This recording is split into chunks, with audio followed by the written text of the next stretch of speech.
mess down here, killed everyone within that facility.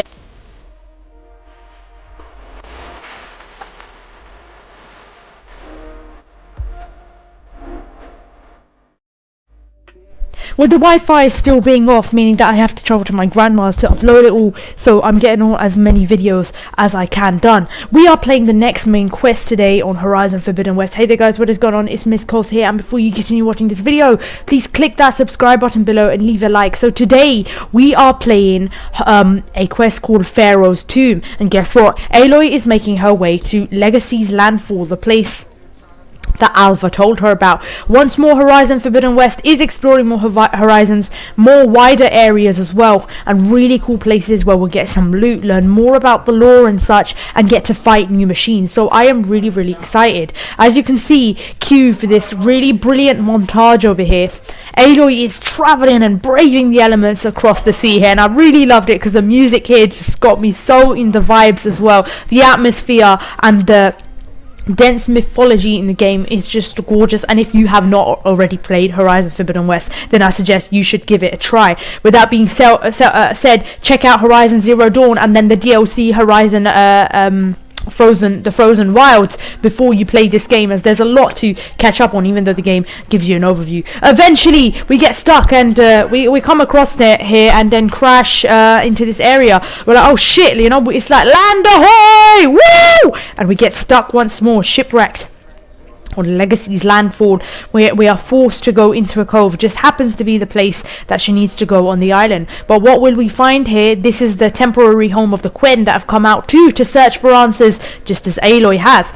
No one's guarding the place, so eventually we make our way up here to Legacy's landfall and are stopped by two Quen soldiers. This is landfall, right? I'm looking for Alva. They're like, Overseer Boa ordered to invite you before him. Please come with me. Now the soldiers, they sort of are revered in her presence, and that is because if you didn't see the previous episode, Aloy helped shed some light with Alva, a diviner who's out there to search for knowledge and data to help her people deal with the climate and the agricultural issues going on around there as well in relation to growth. They idolize her because she looks exactly like Elizabeth Sobek, an ancestor from 1,000 years plus before, who in their legacy is an important figure. This makes you start wondering if there are a bunch of people or a tribe or you know, something that doctrinate or use what we used to do as our ancestors and Elizabeth Sobek, and worship them, or not worship them, but sort of revere them and idolize them. What could that mean? They also worship that? Like how much do they know about the old ones? We were not supposed to be revered. We were their downfall. There's nothing nice to learn about. It was humanity and greed that caused the world to blast and blow up because of biomass consuming it in the first place. Elizabeth Sobek tried to stop that, but as we learn in the first game, Zero Dawn was all fake, and really Elizabeth was trying to help not save what was there, but to allow it to continue. Okay, so you say, infidel, none of those who bear witness, and they're like, I held off your squad, so shut up. We have Overseer Boa over here, or Boa, I do believe, and it turns out they worship, or not worship, but they seem to hold, this guy seems to hold quite a lot of presence. Just who the hell is this guy? Look at him. When I saw him, I was like, you look slightly smug-faced and a little bit too charismatic for my liking. May I present our honored CEO? And what made me laugh is because CEO was his name. His name was CEO or CEO or whatever. CEO. Obviously, that kind of name has those vibes, you know. The leader, the chief executive of office. Are we to believe that a living ancestor was born to this wretched land in an ocean apart from the realm of the chosen? So Bohai, his name is, sorry, not Bo. Bohai is very skeptical, and I like this as well, because if so, to what end? He's skeptical for sure, but I warn you, no falsehood will satisfy us. So the Quen are just as much hell-bent on finding the truth as Aloy is herself, and I guess that's what makes them such an interesting, one of the most interesting tribes and groups that I've come across within Horizon Forbidden West, because they share Aloy's longing for answers, just answers that would suit their priorities, if that made sense. So Alva told me a little bit about what you're after. You're looking for Thebes. Now, if it wasn't already mentioned in the last episode, a way to heal the world is so naive. As I suspected, C.O.Z says. Tell her what? He thinks he's such an expert. So Thebes is the area which was Ted Faro's last resting place. Can you believe that? The very person who caused the disaster, the villain of the Zero Dawn series and Forbidden West, you know, we literally, of the Horizon, we literally hear about this guy causing the disaster of the world. This was his final known resting place. And he too, CEO and Bohai want to stumble into it and learn about their ancestors and find the glory of Ted Faro, which we know is a little bit sinister, given the fact that he was actually corrupt and he led the world to be destroyed, and it's really dark, you know. Machines, I can help with that. Alva told us that you are indeed formidable. Alva's been blabbing a lot about us, innit? I'm gonna have a word with her later, innit? What are you telling them? That we're gonna start dealing with their machine problems now? But obviously it turns out that there's something that's preventing them from investigating Thebes in the first place. Thebes. So let's learn a little bit about these two. So Alva reports to you, and Bohai is an overseer as mentioned, and the board of the overseers are people who are the diviners who look for the knowledge and the data, and they supervise the expedition. I love how Aloy thinks she's such a boss, and she is. She does not give a shit about what, you know, she does not give a shit about, you know, whether you're esteemed, whether you're experienced or not. She gets in there and says, hey, I want to get some shit done. Let's find a common goal. And that's really what gets things done. Leave the formalities. So he believes he's the heir to the, you know, well, I don't remember this bit, but I'm just looking now. Yeah. So we're in luck. So they find a common goal essentially, and he wants to go in there because he believes he's the heir to the ancestors or some shit like that. You know, he's got an ego to fulfill. He crossed the ocean on these ships. Couldn't have been easy. Greatness is never easy. Oh god. So they're one of those. He's all about expeditions. Took 7 years to build that ship, and it's quite interesting to see. It's impressive to see this feat of engineering, considering that a lot of the tech is gone. There's no internet, you know. There are obviously higher tech stuff and communications and networks, as Aloy finds with her focus, and perhaps the Quen know about as well, about the old ones as they're exploring. But there's no immediate way to technology. It's much harder. It's like going all the way back again. It's perilous journeys. There's no planes. Our sailors and soldiers have suffered much. I know that. He says he's like a true leader, but there's just something so eerie about him. I just sensed it. But all for the glory of the Quen. Very interesting. Good to know, says Aloy, because she doesn't really give a shit about him and his politics and such. And we know this guy has an ulterior motive. Why would he be wanting to go into Thebes, the last resting place of Ted Faro, the guy who calls the end of the world? Maybe he idolizes Ted Faro. Maybe he thinks he's something else. So, and what secrets does he just hope to find there? So, Bohai is an overseer, so he's like her manager. Whatever Alva gets, he verifies and makes sure that it's correct to share. And close beneath the Great Pyramid in the ruins beyond is the area that we want to go, and hence why this quest is called Pharaoh's Tomb. It's starting to explore the origins and also what happened to some of the old ones after the disaster. Where did they all go? How did Ted Faro die? We know Elizabeth Sobek met her end towards the end, as the end of the world came, and so everyone eventually withered. And he says, I hope you're as effective against machines as Diviner Alva suggested. Just what the hell was coming? So what kind of machine has your people pinned down near Thebes? Of course it had to be none other than a Thunderjaw, and I dealt with one earlier in the game and got absolutely shat on by it. But this one's either tougher and stronger, and it has black armor. Yeah, how did you know? He asked. Because we've already encountered it. Aloy says it's gonna be hell, but I can take it down and she's capable of it. Then destiny shines upon us, as I knew it would. A living ancestor now walks among us. This is just too sinister. She doesn't want to be idolized or revered like this, and nor used, because I know for a fact that he's using her. They've all got their common goals. Resupply there if you must, then on to Thebes, as the base of the pyramid in the ruins. We will follow when our scouts confirm you've cleared the way.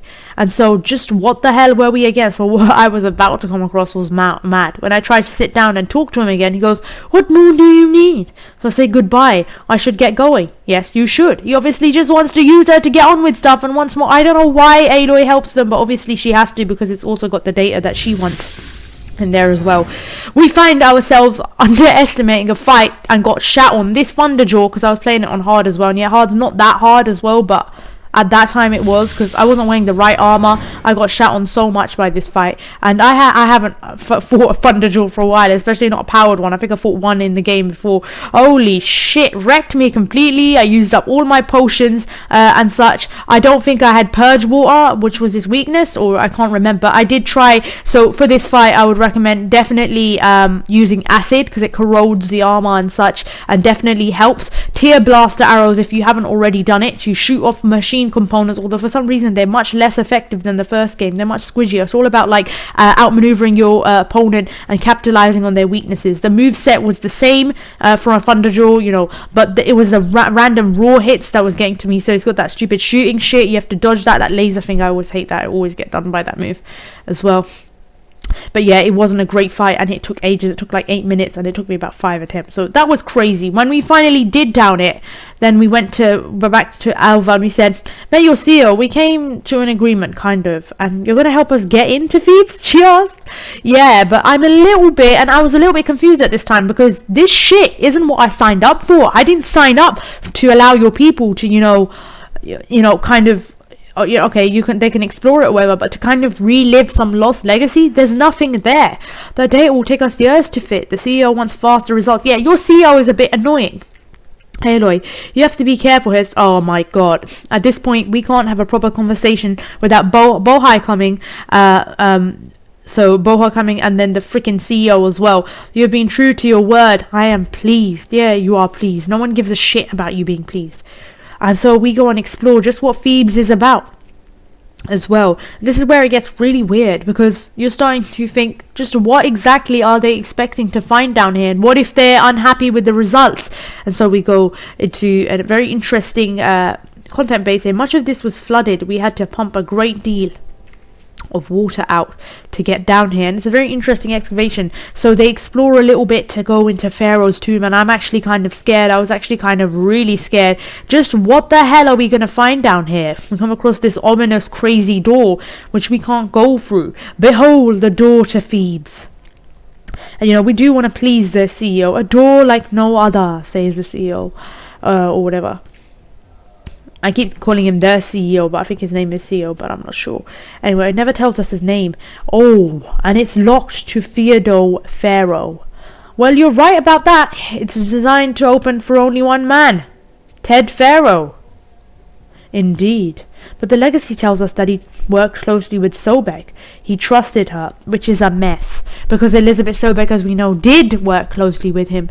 But eventually they strayed off when she realized Ted was being consumed by his greed, his money, and his egotistical behavior. You said she was a living ancestor with Sobek's eternal presence, is where things start going crazy. You can see it looks like the CEO is pretty much a little bit of a manipulator and a controller. He's like a baby, you know. He throws a tantrum whenever something doesn't go right for him.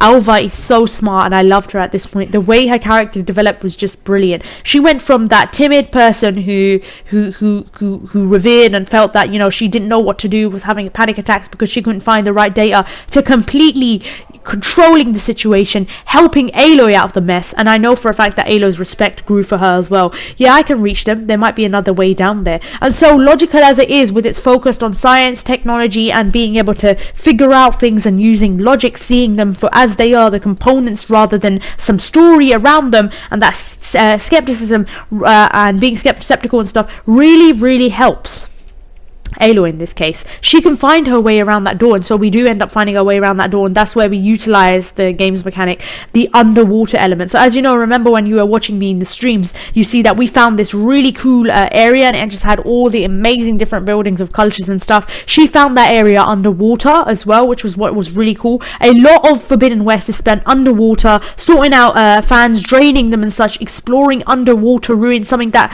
hasn't really been utilized before as much, especially on in this video game as well. You know, you see video games that don't have that many underwater scenes, rather they're just swimming is just a thing, just an action. We're actually exploring the area because she's got this thing that sort of acts like a snorkel mask or whatever. I don't know exactly how it works, but there's a rupture in there. Maybe it's saying we need to find an entrance to Thebes, but we do it underwater. So I come across all these crazy pipes and stuff. You can literally swim around. It's so cool. You can collect all these relics, and I really like this video game mechanic about Horizon Forbidden West. I love how they expanded on the swimming, how it's all about underwater exploration. Meanwhile, as we know with Horizon Forbidden West as well, this is also based on a place called Far. So a lot of our ancestors, the current ones that have come back, were actually sitting up there in space while we all went to craziness, and we didn't, so they prolonged their lives. So it's also about exploring the stars and such. There's a large emphasis on underwater exploration, but also foreshadowing and a lot of emphasis on how a lot of us went to the stars when the world went crazy, while some of us stayed. It's all about selfishness, who accumulates the resources, who survives. It's all about that. And Pharaoh's tomb has got to be one of the most best, it was a well-written quest that I really enjoyed. It was all about that. Humanity's greed, humanity's downfall, what humanity will do to preserve their legacy and such. And we are at Legacy's downfall as well. So now we need to find an entrance to Thebes. So, what's this room over here? So we'll just make our way through here as well, exploring the area once more, because there's got to be a way to stop that turbine around here somewhere. We did eventually find something, I don't remember where it was, but as I'm doing this little overview over here now, we can see, so we disabled the turbine over here to get through, which is cool. So she keeps exploring these areas, and you can just enjoy the underwater scene a little bit as well. That Thunderjaw fight really was tiring. Look at my resources, you can see how they've dwindled as well. It was crazy. But as for some of the machine fights in general with Thunderjaws, I think it's like, with me, it's more like trial and error within this game. I do try other stuff. There's a main weakness, but even then they could still be squidgy to take out, and there could be all sorts of shit like you getting rammed by them randomly in a corner. Okay, I'm inside, but how do I let the Quen in? What I really like about Horizon Forbidden West is, as you know, you come for the robo fights, but in the end you stay for the dense mythology and lore. It's well written, it's brilliant, there are really cool characters, and it has a lot to say about a lot of affairs as well, without making it too content churned as well. So they definitely, I think, improved on that as well from the last game. Cool. And I hate to say this, but I do genuinely believe that Forbidden West is the superior game, and between the two, and it's one of the best sequels I've played. Sequels, they're not always good. They have it's gone beyond my expectations. It's exactly what I wanted, because it blends the old formula, doesn't change too much, but introduces a lot of new ideas, has a lot of polishing going on as well, and brings us to horizons that we've never fought before. We come across this data point. Here I am again, hiding the gin, writing to stay sane in this crazy place. So I was listening to this. I can't believe Gregor is dead. Our so-called spiritual leader was fine yesterday, so we start listening to the logs to learn about what's going on with the story. And this is where it gets scary. Faro had other people within this bunker at the end of the world. So this is an account of a teenager, and they're saying that the spiritual leader is dead, which is also a metaphor, I'd expect, if the spiritual leader is dead. People have lost their faith. Aloy is learning that if a teenage girl was down here, just what are the dangers of having a crazy egotist who created and messed up the world in the first place, couldn't do anything about his disaster, had to rely on our amazing red-headed hero, Elizabeth Sobek, and then her ancestor to sort out his shit.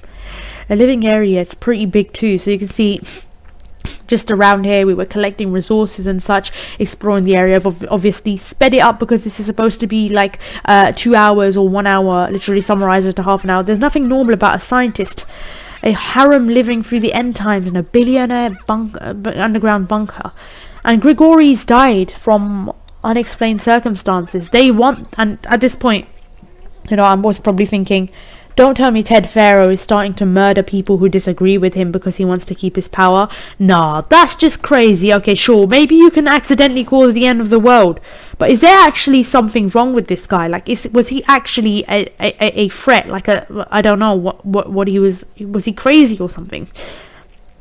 Really, was he starting to be consumed by his greed enough to kill one of the people that were with him on the end projects?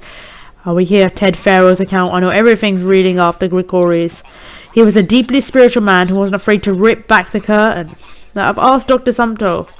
Right, so we learned he had some kind of condition or something. The main point is that while we're going to certainly miss him, we will go on, everything will be fine.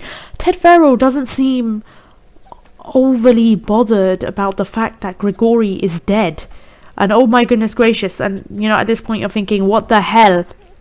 If the Quen find out about this, what exactly are they gonna make of it? They thought Ted Faro was their freaking successor. At this point you start realizing, you know, things are getting really, really weird and dark around here. So we're inside here, we need to find our way to open the main door. Look at this place, it's pretty fancy for a survival bunker. So we've opened the door for the Quen and the CEO to go through and see his secrets, or whatever.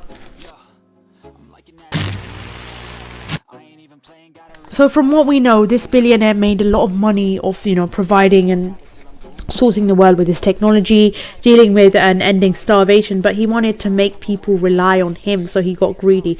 Now, listening to Kenya's accounts now, Kenya says that one of the women who she does like, that are part of Ted Faro's little harem, as they like to call it, she doesn't speculate, she knows something, you know, she doesn't gossip. They're beginning to start to find out some stuff over here, and at this point you're thinking, oh my goodness gracious, Horizon Forbidden West is actually touching on our unanswered questions. How the hell did Ted Faro survive? So he did survive for a while after the apocalypse. They all locked themselves up in here and such, and now the CEO is exploring the area as well, and at this point you're like, oh shit, this teenager is saying there might be a conspiracy going on. Did Ted Faro kill all these people who were with them in the tomb? Does that mean he was the last? Does that mean he was the last one left? Boher goes, this door is open! Destiny is upon us! I don't know what you're expecting, mate, because in there all I hear is me bloody playing Sherlock. What's going on? And a murder conspiracy being unraveled. The CEO is preparing to enter Thebes. What do you mean preparing? Bloody go and get in there then. We've done this all for you, you greedy piece of shit. This is getting really weird. Oh, I do not like him. He thinks he's such a... what does he view himself as? Oh, why are you dressed like Ted Faro? She's getting sick now. He actually looks like Ted Faro. It's crazy. I am Faro renewed. At this point, my suspicions were confirmed. Not confirmed. Were confirmed. My goodness gracious. Sorry, at this point I was like having hay fever and stuff. It's crazy. This weather drives me mad. We are sundered in only one way. I need his final testament, his deepest secrets. And now the door is open. Those secrets are within my grasp. He sees himself as a reenacted virgin. Please don't tell me we're getting stuck in another stupid ritual, for goodness sake. And a reenactment. So he thinks by discovering this stuff, he'll be a savior for his people. He idolizes Ted Faro. Who can idolize that man? Oh no, everything. I was like, do not argue with him. Okay, I think there's some confusion about who Faro really was. Yeah, mate, he was the bad guy and you're idolizing the bad guy, you know? No one knows him better than me. How could you know that, you self-assured git? The fact that you haven't even been down here and had to rely on me to get through it. The renewer, the greatest of the ancestors, the man who saved the world. And you understand, Sobek. You are her. Pharaoh's harbinger, his assistant. She was feeling sick at this point because in the last game and within this game, we are against Pharaoh's efforts. We're dealing with his collateral damage and his stupidity to the world. Elizabeth had to literally fight him to come up with the solution. Zero Dawn was fake. It was a way to put hope into people. Elizabeth found a way to create life and to produce our ancestors coming back to life again and teaching them and such, you know. She was the one who brought us back. Well, no, I am not wearing that, no way. So, oh my, this is just gross. He wants her to wear the proper attire to look like Elizabeth, and he actually threatens to kill her. The audacity of this piece of shit. It is said that Sobek valued life above all else. Is that true? You pompous bleep. There were a lot of words that were coming to my mouth that were four-lettered, and it was not fudge at this point. So she actually has to wear this crap as well. I'm like, Aloy has some high tolerance, this girl. So we made our way into Thebes, and I could only guess at just what the hell was going on. I really wish I could have streamed this. Now we eventually make our way into Pharaoh's tomb, exploring the place. I come across these crazy corruptors. Yeah, remember them from part 1? If you don't, well, I was like 14 when I played it, and then I replayed it. Horizon Zero Dawn is absolutely crazy. I didn't do a full playthrough of it. I done a bit of Frozen Wilds, which I haven't shared yet. I may replay again. Dealing with all these corruptors. You know, it was insane. That must have hurt. We're dealing with and destroying all these corruptors. Yeah, that's what I'm talking. Burn, baby, burn. Corruptors are weak to fire from what I knew from the first game, so I just tried to capitalize on this as well. Blast them up and just go up against them. The fact that corruptors were down here meant that, yeah, obviously a lot of the stuff from the first game is still very present when we had to fight the Eclipse troops and such over here, and so we are revisiting the past while shedding secrets on new information as well. And so now we need to search Thebes for the Amiga clearance. That is basically what we need here. We need that clearance in order to restore the computer program that is going to save the world for a few months, stop the biosphere, you know, collapsing on each other. Not Pharaoh, it's so horrible. C.O. eventually does discover what happened, and I'll tell you what happened over here. Throughout a lot of Kanya, the teenage girl's accounts, we find out that she died too with her carer, right? And it's absolutely horrid. You saw a lot of devices around, and you start to realize Pharaoh has found a freaking way to bring himself back to life, but as a mutated version. He's escaped death and survived all these times, so we learn about Pharaoh's fate. That's crazy. He's a mutated guy down here, and a guard just went down there. C.O. is upset with what he finds. Can he believe that the successor he thought that saved the world turned out to be a selfish git who turned himself into some bloated mess down here, killed everyone within that facility, as Kanya kept saying.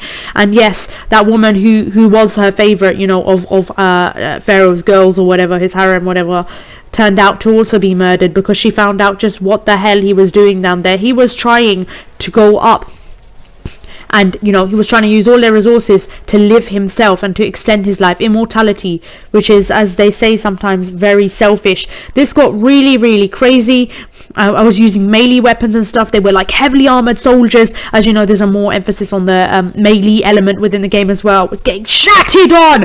Run! The whole place is literally coming down, and I was going crazy wearing like Elizabeth's armor as well. So C.O. actually ordered us to get killed. This is where it gets absolutely down to the shitter. And you know, I really wanted to believe that the Quen could perhaps produce more of an alliance, but of course they will, because we'll be getting more side quests from them. But that C.O. was as egotistical as Pharaoh, and he shared just as much in common as perhaps Pharaoh did, with the fact that they just want to live, they want to preserve, and they will do that anyway. They will murder people if they have to. He was essentially a psychopath, or I don't know what he was. I don't even know what you call that. It's crazy, you know. He done it for his own selfish gains. He done whatever he needed to do, and that is why perhaps the world had ended up in that stage in the first place, and why we're even here, you know, in this post-apocalyptic world, learning that Pharaoh used all the resources to turn himself into a mutated version. Pharaoh's still in there, guys. That guy from 1,000 bloody years ago and past it.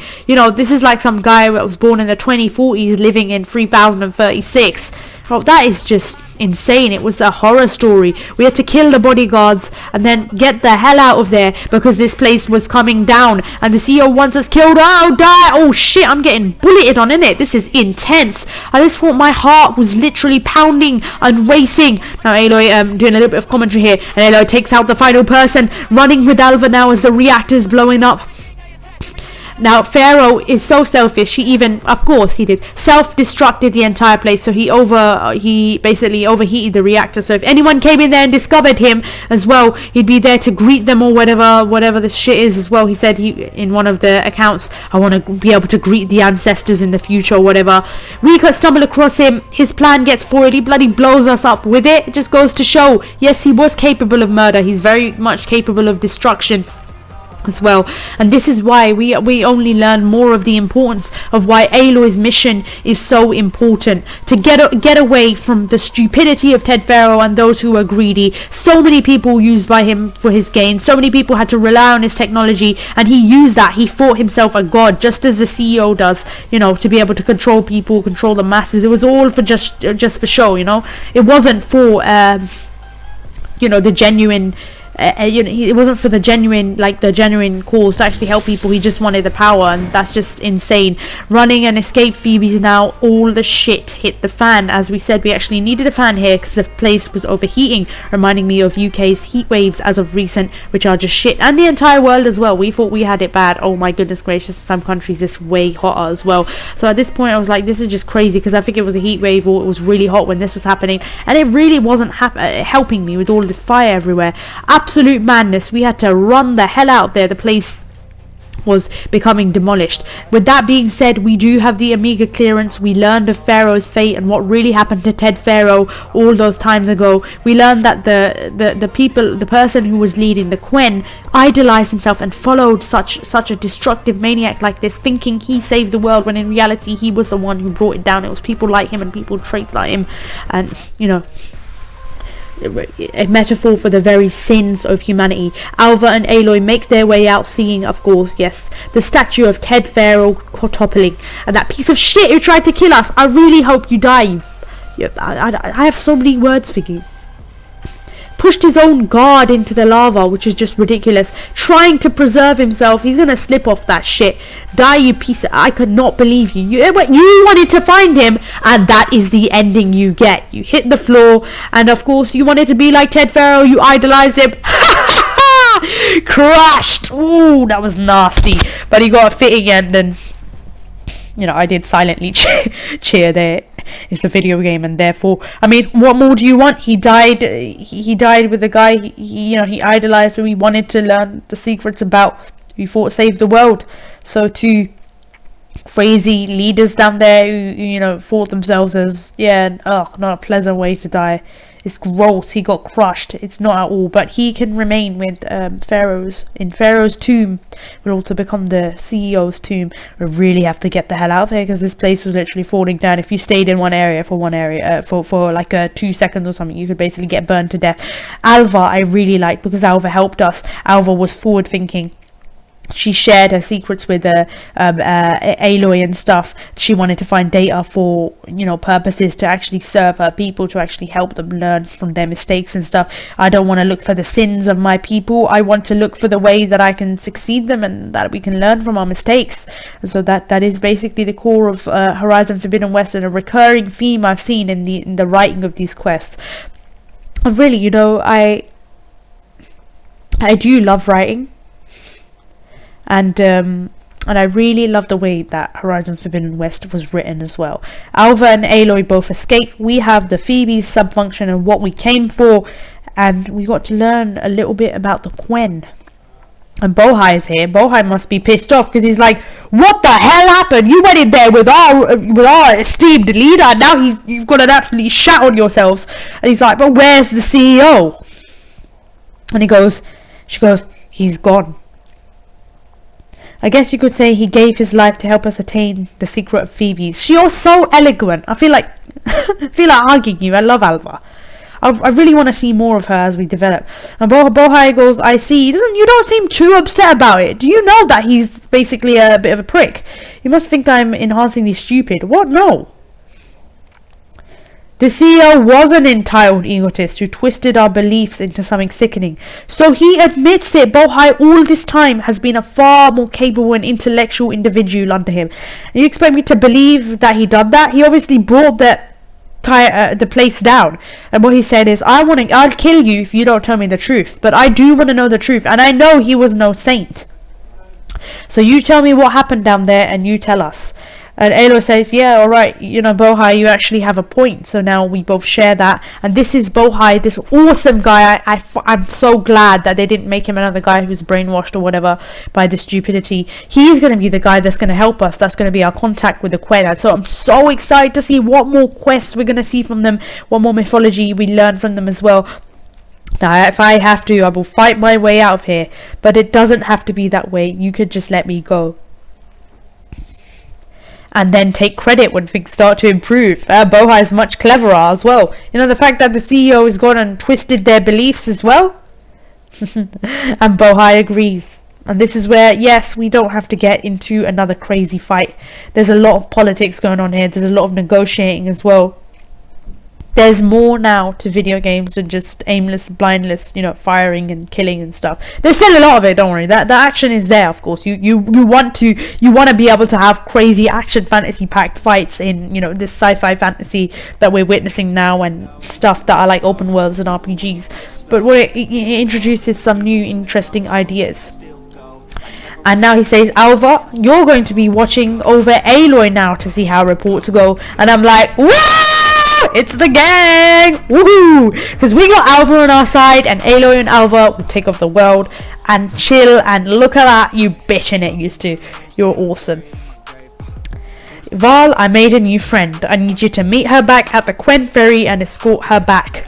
And so we come to the climax of the quest, Pharaoh's tomb. And we also got a really cool trophy, a bronze trophy saying Pharaoh's fate was discovered. He mutated himself, he became a beast, and so this reincarnation of this guy who thought he was a reincarnation, he met a similar end as well, which, you know, goes with the current theme as be careful how you use, you know, your power and stuff, and power corrupts, because it does.